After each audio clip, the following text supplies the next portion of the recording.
Hello friends, मैं अब्बास हफीज़ आप लोगों से आज बात करना चाहता हूं उत्तर प्रदेश चुनाव में चल रहे ध्रुवीकरण की राजनीति पे। किस तरह से लोगों को बांटने का काम करा जा रहा है, धर्म के नाम पे, समाज के नाम पे।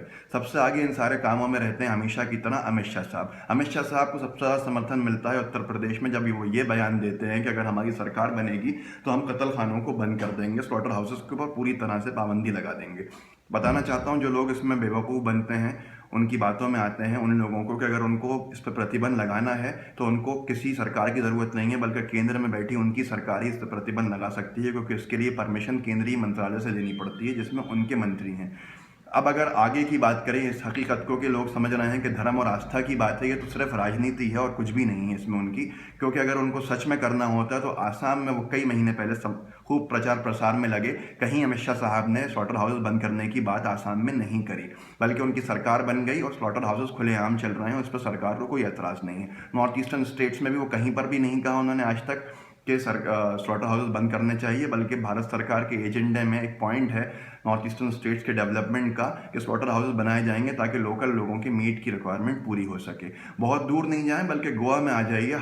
करीब में हालिया संपन्न हुए गोवा चुनाव में जब खूब जम के अमित शाह साहब ने प्रचार प्रसार करा तो कहीं पर भी स्लॉटर हाउसेस बंद करने की बात नहीं करी, जबकि गोवा में उनकी सरकार पिछले 5 साल से है। और मज़े की बात यह है, बताऊँ मैं आपको, कि गोवा सरकार खुद अपना कत्ल खाना चलाती है, सबसे बड़ा गोवा मीट कॉम्प्लेक्स के नाम से। लोग कहेंगे कि 30 साल पुराने पहले से चल रहा है, तो बताना चाहता हूँ कि 4 साल पहले 2013 में इन्हीं की गोवा सरकार ने इसका फैसला लिया कि गोवा मीट कॉम्प्लेक्स को, गोवा के कत्ल खाने को अच्छा बनाएंगे, मॉडर्नाइज बनाएंगे, उसू गाँव करके जगह है वहाँ शिफ्ट करेंगे, जिसके लिए 13 करोड़ रुपये की लागत आई। 6 करोड़ 80 लाख रुपया गोवा सरकार ने सैंक्शन करा और 6 करोड़ 20 लाख रुपया यूपीए की सरकार से सैंक्शन कराया केंद्र में।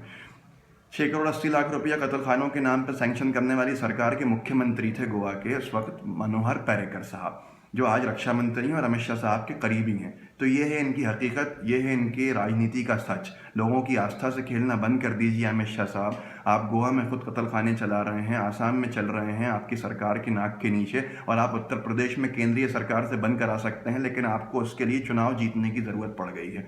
मेहरबानी करके, बहुत बढ़ चुका है देश, और मत बांटिए। अब जो लोग मुझसे ये कहेंगे, इसके ऊपर गलत बात करेंगे, उनके अंधे समर्थक, तो बताना चाहता हूं कि आपकी गालियां सिर्फ और सिर्फ आपके नेता का नाम खराब करती हैं। अगर कुछ बताना है तो जस्टिफाई करो कमेंट्स में कि क्यों कत्ल खाने गोवा के अंदर बनाए गए, क्यों गोवा में बंद नहीं करने की बात करी, क्यों आसाम में बंद करने की बात नहीं करी। ये सिर्फ और सिर्फ चुनावी जुमले हैं, क्योंकि उत्तर प्रदेश में गौ हत्या पहले से प्रतिबंध है तो उसकी बात नहीं कर सकते, तो एक नया मुद्दा ले आए हैं ये।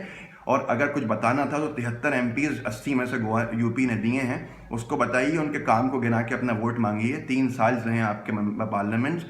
योगी आदित्यनाथ साहब ने क्या करा ये बताइए, साक्षी महाराज साहब ने क्या करा ये बताइए। इस पर वोट मांगिए और ना कि ध्रुवीकरण की राजनीति। समाज बहुत बढ़ चुका है, देश हमारा बहुत बढ़ चुका है।